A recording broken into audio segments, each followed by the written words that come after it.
Welcome back, everybody. In this video, we're going to be talking about vertical angles, different pairs of angles, complementary, supplementary, different. The focus is going to be pairs of angles.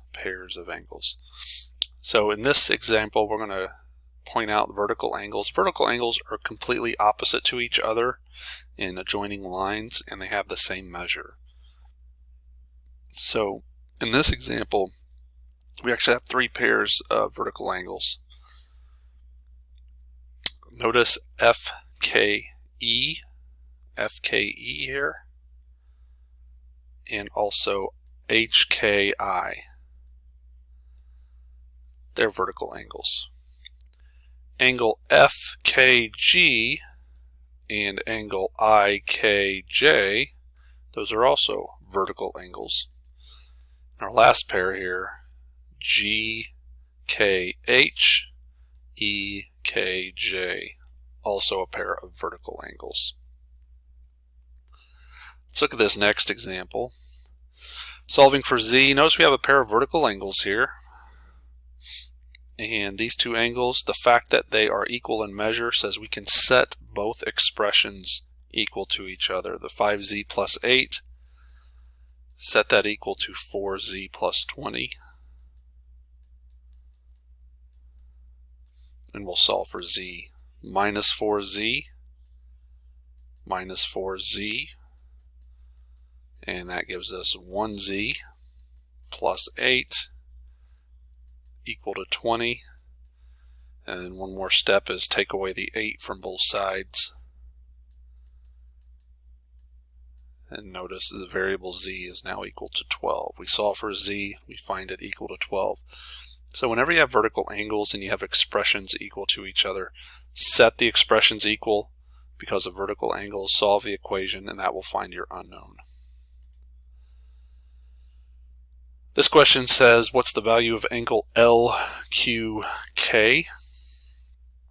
Well, let's highlight that angle so we know we can focus on it. LQK has the expression 4n minus 15. Now, we're going to take that angle, 4n minus 15, and we're going to add it to the other angle on the other side. I'm going to highlight that here. That angle is LQG, and notice it has an expression 3n. Those two angles together are what we call complementary. They add up to 90 degrees. We know that from this symbol right here, the 90 degree symbol, GQH, 90 degrees, therefore the opposite angle GQ, the adjacent angle GQK, comprising of these two angles added together, this can be set equal to 90. Alright, we'll go about solving it. 4n, 3n, add together to make 7n. We're now going to solve for variable n. We're going to add 15 to both sides.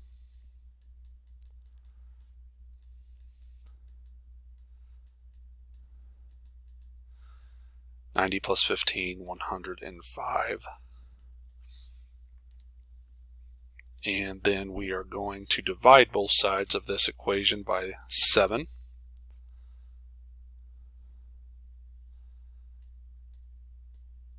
(105) divided by 7, 15.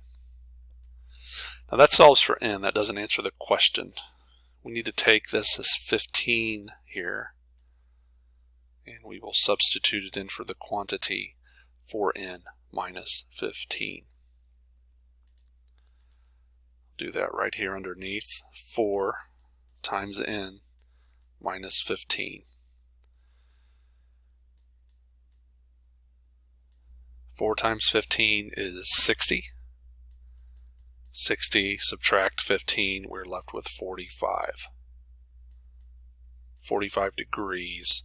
Angle LQK is 45 degrees. Alright, look at another one here. This time we're talking about supplement. Now the word supplementary means we'll add up to 180. The question states the measure of an angle is 51 degrees. What's the measure of its supplement? You can think of it as an equation, some unknown angle added to 51 equals 180, because two supplementary angles add up to 180, we could take away 51 from both sides. And 180 minus 51, 129. So the two angles, 51 and 129, together make 180 for supplementary. And then our last example here, in the image below, which pair of angles must be complementary? Complementary means you add up to 90 degrees. And given that we see a 90-degree angles, one giant angle, COB, is 90 degrees. The two individual angles, COD and DOB, those two right there, angles COD and angles DOB, those are complementary. They add up to 90 degrees. Thank you for watching. I hope this video made sense and helped you understand different pairs of angles in geometry.